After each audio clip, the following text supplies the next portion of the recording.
Let me give you a bit about LetsTransport and myself before he's helping set up the slides. So I'm Sudarshan. I started LetsTransport back in 2015, 8 years into the venture now. Today, fortunate to be doing a revenue of roughly $125 million, managed by roughly 1,100 folks across India. We do business particularly only in India, helping enterprises manage their supply chain, trucking supply chain to be very specific. And I'm particularly going to talk about the bedrocks of organizational alignment, a topic, being an objective person that I am, a topic which took some time for me to wrap my head around, but is quintessential as you scale your organizations from that post 7 mil, post 10 mil mark, which Anil, then Rajiv talked about, where the organization grows from a very small tribe driving the cruise to having the layer 1 and layer 2 management coming in, and then all of them trying to navigate in the same direction.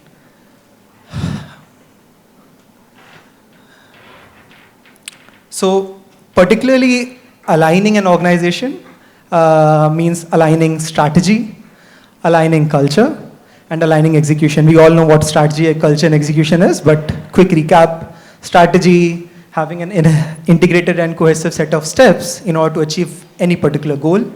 Culture, not just organizational values, but also how the organization is represented, how we carry ourselves with something called our core personality.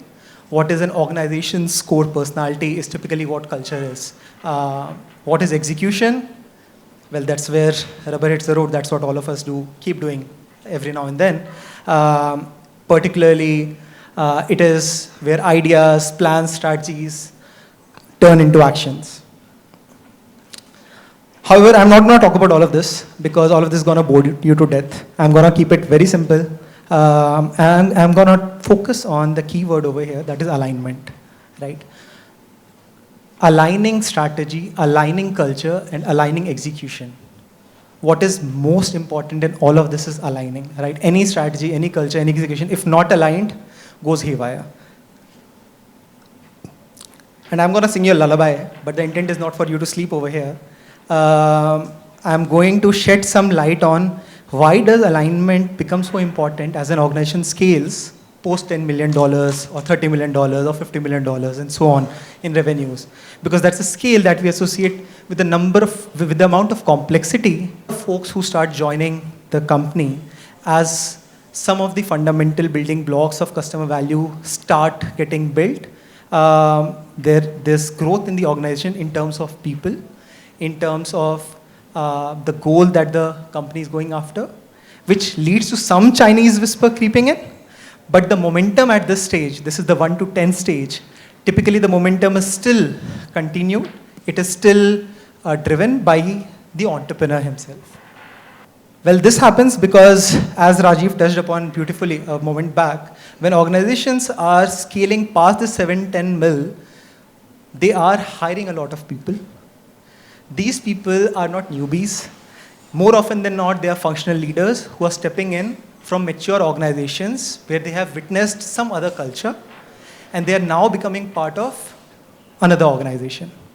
At this stage, the typical metrics that the companies are changing also changes. It is not just customer value, it is not just product market fit.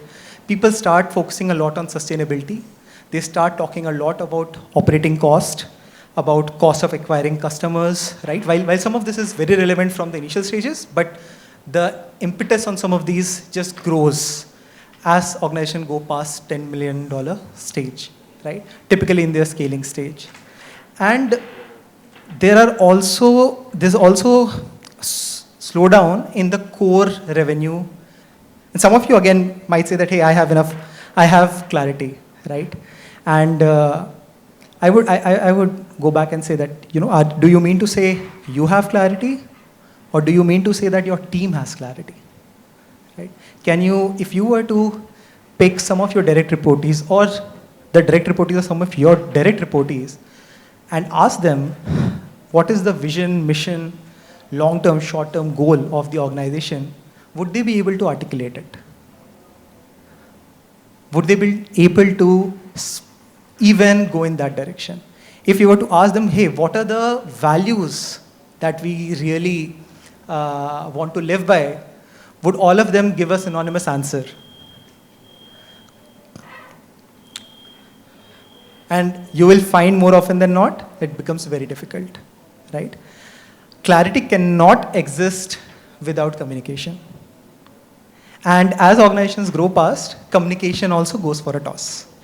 Because there are new folks, a lot of these people are strong leaders in their own capacities, and they want to share their own viewpoints. They want to live by their own perspectives. They have their own biases. And this is where they see, if I open up, there's going to be conflict, or there are chances that there's going to be conflict. And they don't communicate enough, right? Now, for clarity to exist, there has to be over-communication. And I would ask you folks to think that all of us must have heard of organizations which suffer from lack of communication. But have you ever heard of an organization which suffers from over-communication? I'm all ears. If you have ever heard that, hey, as an organization, we suffer from over-communication. No. Over-communication never hurts. Under-communication definitely does, right? Why do organizations not communicate enough? Why does this start happening? See, when a couple of slides back, when we were very small, in that small boat, people were communicating well enough. But as the boat grows big, people are not communicating enough, right? Team members are not communicating enough. Reason? Well, there has to be a culture which helps people communicate, which inspires people to communicate more often, to speak their doubts, to speak about their vulnerabilities. But am I weak? No. Am I great? Yes. Do I want to tell you what I'm weak about? Do I want to tell you where I need help? Definitely not. I know it all, right? This is what starts happening when the organization is still in that momentum where it's growing, and there's so many people who are joining the cruise. Well, I'll try to dumb it down from here, and let me try to break down the big jargons into smaller pieces, right? So, what is an organization? Nothing but a team. And some of you might disagree, some of you might say, hey, and where there's a team, there's a need for alignment. If there's a one-member team, is there a need for alignment? I don't think so. But as soon as team starts growing, there's a need for alignment, right? We don't put enough emphasis on this. We don't understand this well enough. See, we talk about customers, we talk about metrics, we talk about governing principles, but we don't talk about team. Because it's very difficult to understand. Communication, yeah, we do it. Clarity, yes, I have it. Culture, yeah, we have printed down 10 bullet points and stick it in our offices. That's our culture, right? And go back and talk to your team members, and half of them, maybe 70-80% of them, just ask them, hey, can you tell what our company culture is? And half of them will be like, okay, let me take a couple of minutes and think, what were they, right? So alignment is critical wherever there's a team, whether it be startups, large-scale organizations, military, sports, anywhere there's a team, alignment is needed. And who is responsible for getting this alignment? Naturally, the leader. Now, the leader can be anyone. They can be younger folks in the organization also. But beneath all of this, there's something very foundational. Something which we take so much for granted that it's not talking about enough. And what is it? Any guesses?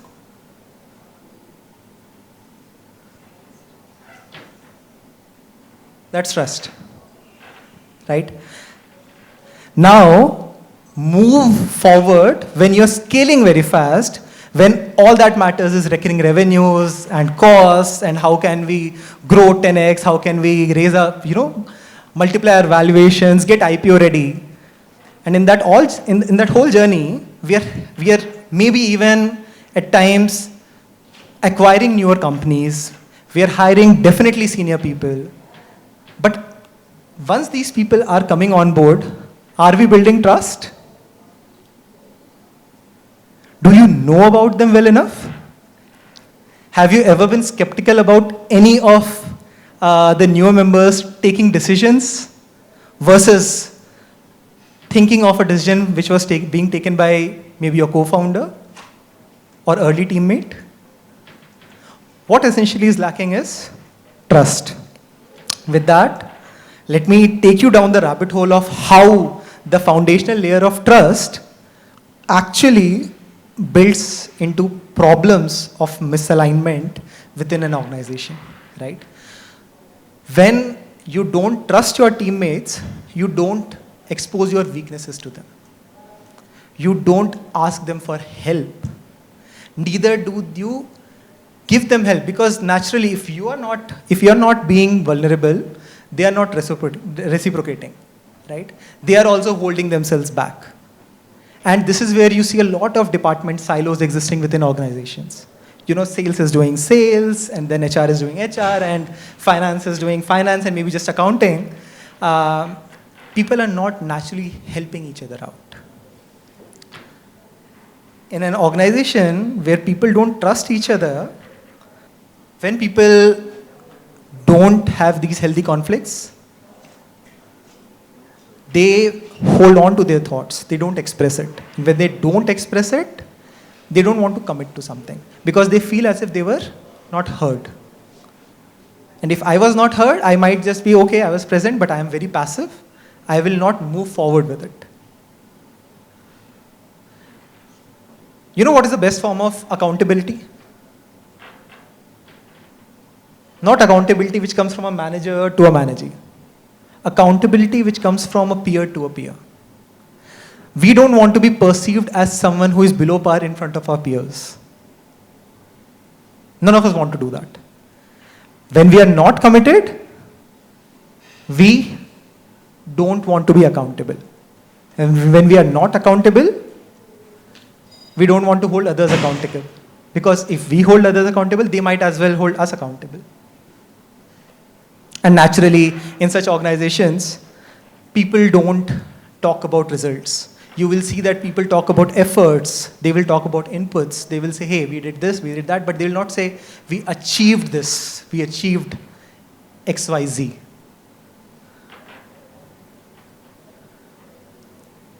Now, what I want you to, if there's one message which I want you to carry from this 15, 20 minutes of valuable time that you have given over here right now, it would be, go back, think whether you know your team members well enough.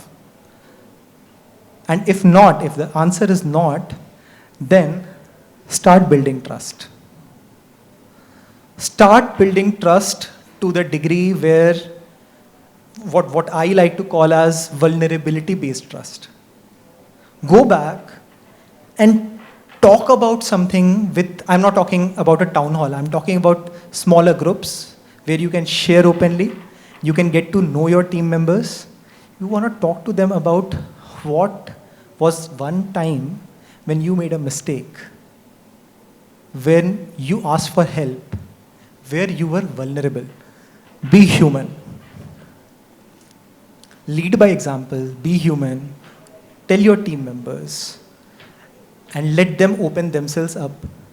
Let them talk to you about where they were vulnerable. More often than not, once you start doing this, you will see that people start healthy conflicts because they know how you will behave once they put their points forward. Once they know how you behave when they put your points forward, is when they would like to challenge you in a constructive way because they're not afraid of how you will react, but they're very open to listening your perspectives. At times, they might also find empathy with you because they might see similar situations where you are vulnerable to situations where they were vulnerable. When people start doing this, everyone starts committing.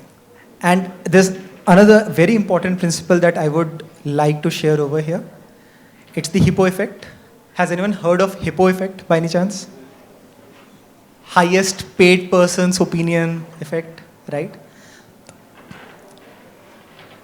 Commitment comes when people speak their viewpoints, their perspectives, and they're heard. The hippo effect is that the chair of any meeting has to step away, has to make sure that everyone is heard before he speaks up. Because people don't want to go against the hippo at times. And at the same time, you want people to speak up. So how do you do that? You park your own opinions, your own perspectives towards the end. Let everyone speak up. In fact, make everyone speak up. Once people start doing that, they start becoming more committed. There's not an individual in my life who I've come across who does not want to be a game changer, who does not want to create a difference. But when people don't understand what they're up to or they don't align, they don't want to be held accountable.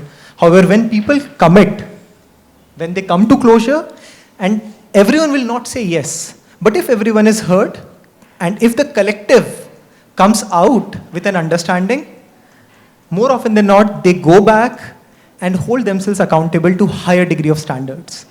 And they also hold their counterparts, their peers, to that higher degree of standards.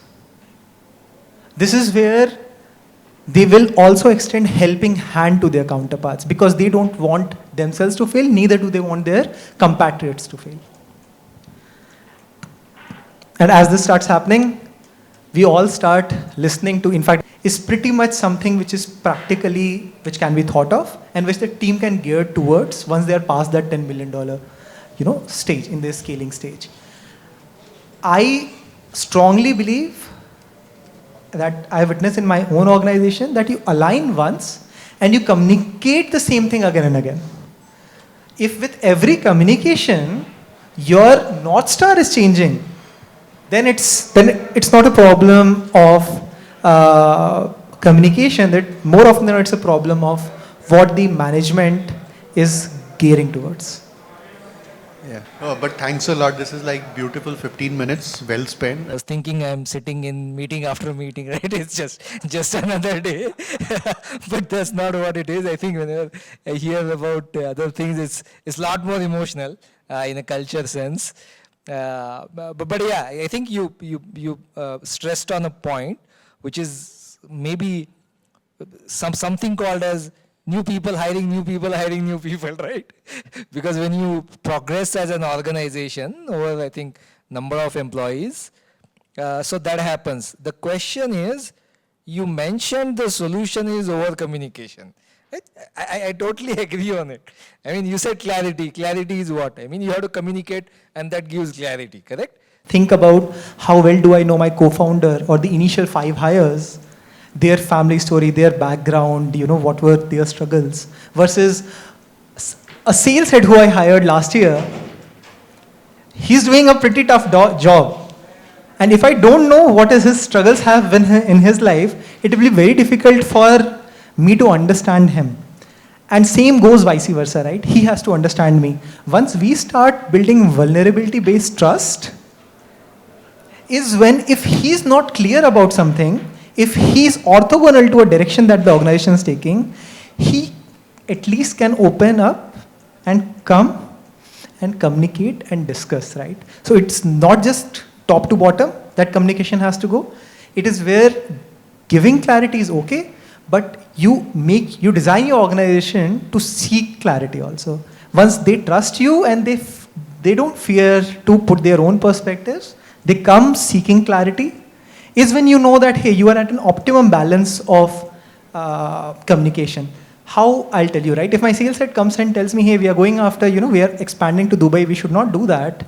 Okay, that's the important piece, right? I don't want him to just be chasing down Dubai when he genuinely doesn't think Dubai is the market that we want to go after. He has had his own experience, right? I hired him as a sales head for a reason. So if he's not aligned, he's not going to do the best job at what he's supposed to do. And if I give him enough, if I tell him, hey, I have made these 5 mistakes in the past, I launched Chennai when we should not have done Chennai, when we were just in Bangalore, we had not cracked Bangalore, we had started Chennai also. I was a fool. I learned this, and then I came back, I pulled back, I stopped doing Chennai. Once he was okay, so fair enough. Sudarshan is not just an entrepreneur and he has raised multiple rounds of funding. He starts understanding, okay, he's also human. He has also made mistakes. He'll come back and say, okay, let me explain, say, why are we doing Dubai here? We should not be doing Dubai. For example, right? So that is where people start seeking clarity and where you strike a balance of communication. You don't necessarily have to go back and say, hey, we'll have to communicate once in a month, once in 3 months. You will actually get away from all of this. People will start opening up and asking. That is very important. I hope I answer your question to some degree. Okay. Thank you. Timesheets not for the purpose of tracking how many hours somebody is spending, but more about of a person's time, what percentage is getting allocated where. So if, there's a way of doing that which you can structure it, and whether large or small organizations, you can figure out where is their heart while they may say something, but they may still spend time on something else. And that monitoring is possible. Again, the objective is not to go against a person, but to figure out how much they have absorbed from a strategy or a culture perspective, and then use that to figure out ways of re-engaging. So again, operating metrics tagging, but that can drive a lot of things around. And have the same metrics, success metrics that we often look at for customers. Yes. Similarly, something for the team. Exactly the same. Fair enough.